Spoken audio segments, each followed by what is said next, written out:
زما زیړه غواړي کې زه په پښتو کې نن تقریر کوم لیکن ډېر مشکل دی چې موږ لپاره تاسو اجازت کې تاسو اجازت ورکوئ زه اردو کې بسم اللہ کوم شروع کوم. اسٹیج پہ تشریف فرما نواب صاحب سردار صاحبان اور یہاں پہ علماء کرام اور ہمارے سیاسی اکابرین بھی تشریف رکھتے ہیں اور ایران اور افغانستان کے سفارت خانوں کے اکابرین. آج سب سے پہلے تو میں سید رحیم آغا صاحب کا اور ان کے ٹیم کا تہہ دل سے مشکور ہوں کہ ہمارے سیاسی جلسے تو روزانہ ہوتے ہیں، ہر جگہ ہوتے ہیں، پورے بلوچستان میں پاکستان میں ہوتے ہیں، لیکن جس اہمیت کا جس اہم آج جو یہ کچاری ہم جس کو بلوچی میں کہتے ہیں، پشتو میں بھی اس کو ایک لفظ دیتے ہوں گے، رکھا گیا، یہ بہت اہمیت کا عامل ہے. اور میں اس خاندان یہ خاندان جن کی شہادتیں ہوئے میں ان کو مبارکباد پیش کرتا ہوں کہ اللہ نے کرم کیا ہے ان پہ، اللہ نے مہربانی کیا ہے، اور میری دعا ہے کہ ان کی شہیدوں کو اللہ جنت نصیب کرے. اور میں خراج تحسین پیش کرتا ہوں ان ثالثین کو کہ جنہوں نے وقت دے کے ہمت کر کے اس آگ پہ انہوں نے پانی ڈالا. ایک چھوٹا سا گزارش کہ آپ 5 گھنٹے سے ادھر تشریف رکھے ہوئے ہو، میں جانتا ہوں جتنی مقررین کو آپ نے سنے ہیں آپ تھک گئے ہیں، لیکن چونکہ میری زندگی کا ایک بہت بڑا ٹائم اسی مسئلوں کے حل کے لیے، چاہے وہ پشتون، چاہے وہ بلوچ، چاہے وہ ہزارہ، ایک انسان آج تک ہم نے اس کی قومیت کو نہیں دیکھا، اس کی مذہب کو نہیں دیکھا، اس کی زبان کو نہیں دیکھا، اس کی مسئلے کو حل کرنے کے لیے ہم نے کوشش کیا. اس وجہ سے اگر 4 منٹ میں لوں گا تو آپ کو تکلیف کا مجھے اندازہ ہے کہ 5.25 گھنٹہ ہوا میں حساب کر رہا ہوں آپ تشریف رکھے ہوئے ہو، لیکن تھوڑا مہربانی کے ساتھ دیکھیے. آج ہم پشتون اور بلوچ جن مشکلات سے گزر رہے ہیں، میں آج سیاست کی طرف ایک لفظ پہ نہیں جاؤں گا، لیکن ایک بہت بڑا مشکل یہ بھی ہے کہ ہماری ہر شہر میں، ہر گاؤں میں، ہر قبیلے میں، ہر قبائل میں ایک معمولی سی چیزوں پہ خون کا سلسلہ شروع ہے، مارنے کا سلسلہ شروع ہے. عورتیں بھی مر رہے ہیں، بچے بھی مر رہے ہیں، سفید ریش بھی مر رہے ہیں، بزرگ بھی مر رہے ہیں، نوجوان بھی مر رہے ہیں. اور میں جب کہتا ہوں کہ بناء فساد جو میں فیصلے کرتا ہوں اس میں رکھتا ہوں کہ بناء فساد کیا ہے. بناء فساد کا مقصد کیا ہے کہ فساد شروع کس پہ ہوا، تو پتہ چلتا ہے کہ جی ایک بکری پہ جنجال شروع ہوا، ایک دکان پہ جنجال شروع ہوا، درجنوں لوگ شہید ہوئے. ایک بکری پہ شروع ہوا، درجنوں شہید ہوئے. ایک تاریخ ہے کہ ایک درخت کی پتوں پہ جنگ شروع ہوا، 37 بندے شہید ہوئے. کسی باغ پہ چھوٹا سا 4 درختوں پہ 1 ایکڑ زمین پہ اس پہ درجنوں جانوں کا زیان اور سینکڑوں بچے بیچارے یتیم، عورتیں بیوائیں، اس کی بناء فساد کچھ بھی نہیں ہے. یہاں پہ ایک میرا مہربان مقرر انہوں نے کہا کہ سیاسی جماعتوں سے سید نجیب اللہ آغا صاحب کہ سیاسی جماعتوں سے یہ گزارش ہے کہ وہ بہترین تجویز ہے، لیکن میں نیشنل پارٹی کا ایک اہم عہدے پہ اس وقت بھی ہوں، لیکن میرا زیادہ وقت یہی مسئلوں پہ الحمدللہ کہ لوگوں کے مسئلے حل کرنا. اور ایک سید حسین شاہ صاحب ادھر تشریف رکھتے ہیں، وہ میرے ساتھ لکھنے پہ تک جاتے ہیں اور میں فیصلہ کرنے میں تو جو بھی مجھے اللہ ہمت دے میں کرتا ہوں. اور اسی طرح اس ایک اور مسئلہ آپ کو بتاؤں، کیونکہ آج میں سیاست اور ریاست پہ بالکل نہیں، لیکن ایک چھوٹے سے 2 چھوٹے سے اہم مسئلے ہیں. دیکھیے سب سے بڑی بات کہ ہمارے قانون میں ہمارے بلوچ پشتوں کے مسئلوں کا حل کا کوئی طریقہ کار نہیں ہے. آپ کے قاضی کورٹ سے لے کے آپ کا سپریم کورٹ تک مجھے بتائیں کہ وہ کون سا فیصلہ کر چکا ہے جس کی ہم مثال دیں. میں آپ کو مثال دیتا ہوں کہ اگر میرا حافظہ مجھے دھوکہ نہ دے، میں اس کو اس لیے نہیں کہتا ہوں کیونکہ میں صرف فیصلے کرتا ہوں اس کو جزا اللہ سے مانگنے کے لیے. لیکن یہ ضرور کہوں گا کہ اگر میرا حافظہ دھوکہ نہ دے تو الحمدللہ میں اس وقت 1000 فیصلوں سے اوپر کر چکا ہوں، جس میں وہ فیصلے بھی ہیں کہ اگر ابھی فوری طور پہ کچھ وقت کی بات ہے، میں واحد ثالث مینگل اور زہری کے 80 لوگ شہید، میں شہید دونوں فریقین کے جو مرے ہیں ان کو شہید کہتا ہوں، 60 لوگ معذرت کے ساتھ 60 شہید، 29 گولیوں سے زخمی، گھروں کو جلایا گیا ہے، کلیوں کو جلایا گیا ہے اور بلڈوزر کیا گیا کلیوں کو۔ الحمدللہ جب میں نے ان کو فیصلے کیا، آج سارے آپس میں ایسا ہے بھائیوں کی طرح، دوستوں کی طرح، رشتہ داروں کی طرح زندگی گزار رہے ہیں۔ نواب صاحب ادھر تشریف رکھتے ہیں، نواب محمد خان شاہوانی صاحب، یہاں پہ ہم نے لانگو اور لیڈی کا جو جنجال ہوا، 42 خون اس میں ہوئے، ہم نے ان کا فیصلہ کیا۔ آج الحمدللہ ان کے بھی آپس میں سارے، ان کا مرکو زند، ان کا دعوتیں، ان کی سارے اکٹھے گھر کی طرح ہے۔ اور میں نے جو کرد اور ساتکزئی کے 37 خونوں کا فیصلہ کیا، آج ماشاءاللہ سارے رشتہ دار اور سارے آپس میں ایک ہے۔ ایک مجھے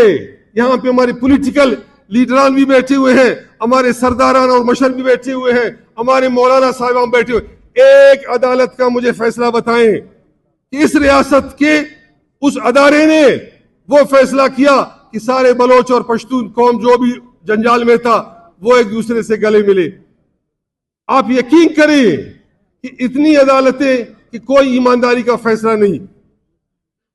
اچھا، ایک عدالت میں فیصلہ، اپیل دوسرے پہ، دوسرے کا فیصلہ، اپیل تیسرے پہ، تیسرے کا فیصلہ، اپیل چوتھے پہ، مسئلہ خلاص نہیں ہوگا۔ میرے پاس 2 آفیسر تشریف لائے، ایک 17 گریڈ کا، ایک 18 گریڈ کا۔ انہوں نے مجھے کہا کہ بابا ہمارے داداؤں نے ایک زمین پہ جنجال شروع کیا، وہ مر گئے، کیس ختم نہیں ہوا، پھر ہمارے باپ انہوں نے کیس پہ آئے، ہمارے دونوں کے والد بھی بیچارے فوت ہو گئے، مسئلہ خلاص نہیں ہوا۔ ابھی ہم 17 گریڈ آفیسر اور 18 گریڈ کا آفیسر، ہمارے پاس وقت بھی نہیں ہے۔ اللہ کا واسطہ ہماری نوکریاں ہیں، ہر صبح عدالت نہیں جا سکتے، بس یہ ہمارے کاغذات ہے، جو آپ فیصلہ کرو ہمیں قبول ہے۔ 70 سال، 80 سال ہماری عدالتیں ہماری فیصلے نہیں کر پاتے۔ تو میرا ابھی تجاویز پہ آؤں گا اور گزارشات پہ۔ بس دیکھیے امریکہ کتنا بڑا ملک ہے، ایجوکیشن دیکھے، ان کی زندگی دیکھے، ان کی عدالتوں میں ایک جیوری سسٹم ہے کہ جج جب بیٹھتا ہے فیصلہ کرنے کے لیے تو جب اس کو فیصلہ سمجھ نہیں آتا تو وہ سردار احمد خان غیبیزی صاحب اور وہ نواب محمد خان شاہوانی صاحب جیسے لوگوں کو بٹھا کے کہتے ہیں اس کا فیصلہ کر لو۔ امریکہ جیسا ملک، اور میں خود ان کی اس فیصلے کو دیکھنے کے لیے امریکہ میں ان کی عدالت میں بیٹھا ہوں۔ تو میرا یہاں پہ ہماری ایم پی اے صاحبان بھی تشریف رکھتے ہیں، میں بھی پارلیمان کا حصہ رہا ہوں۔ ہماری قانون سازی جو اکثر صوبائی اسمبلی قانون سازی، قومی اسمبلی قانون سازی، سینٹ قانون سازی یہی ہے کہ پشتون کتنی جنجالوں میں ہے اس کو نکالو، بلوچ کتنی جنجالوں میں ہے اس کو نکالو، لیکن بدبختی ہے کہ یہاں پہ ان میں سب کچھ ہوتا ہے لیکن قانون سازی نہیں ہوتا ہے۔ تو میں آج اس مجلس کی توسط سے گزارش کرتا ہوں کہ بلوچستان اسمبلی میں وہ ترمیم قانون لایا جائے کہ جو ہمارے مسئلوں کو حل کرنے کے لیے آسانی ہو۔ آج سے 25 سال پہلے کچھ قانون تھا، ضرور ہمارے یہاں پہ بزرگ بیٹھے ہوئے ان کو پتہ ہے، ان قانون کو بھی ختم کیا گیا،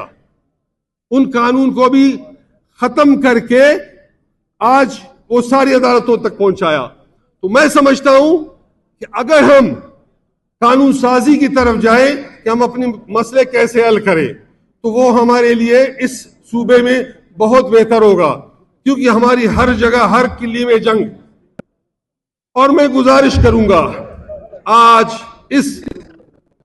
پروگرام کی توسط سے اور آج آغا جان کے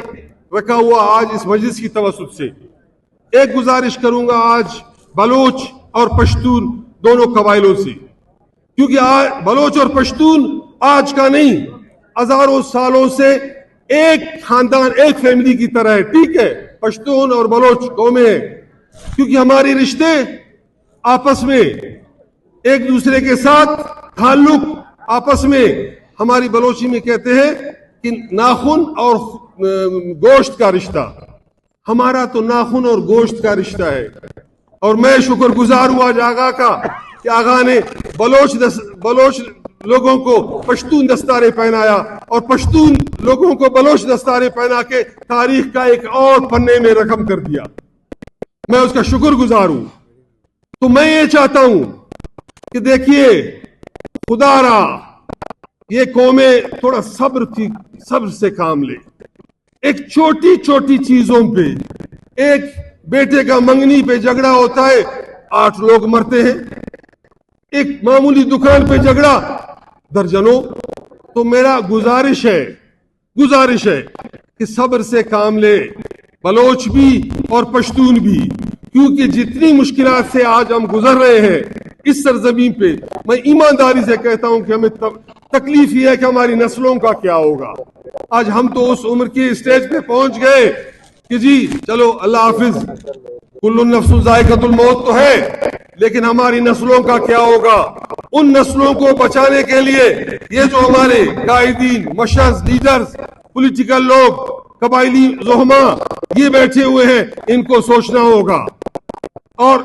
خصوصاً دوبارہ میں اس کو ریپیٹ کرتا ہوں کہ اگر ہم صبر سے کام لیں تو شاید ہماری ہر گلی، ہر کوچہ، ہر شہر، ہر قوم، ہر قبائل ان جنگوں سے بچ جائے.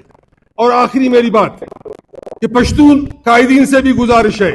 اور بلوچ نواب بیٹھا ہوا ہے ان لیڈروں سے بھی گزارش ہے کہ ثالث کو ہر وقت ثالثی کرنا ہے تو بس صرف ایک چیز وہ رکھے کہ مجھے اللہ کو جواب دینا ہے. اگر وہ یہ سوچے کہ مجھے اللہ کو جواب دینا ہے، میرا بھائی گناہگار ہے تو گناہگار، بھائی مجرم ہے تو مجرم، اس کو وکیل نہیں بننا چاہیے. اور جب وکیل نہیں بنے گا، میں آپ کو ایمانداری سے کہتا ہوں جو فریق بیٹھا ہوا ہے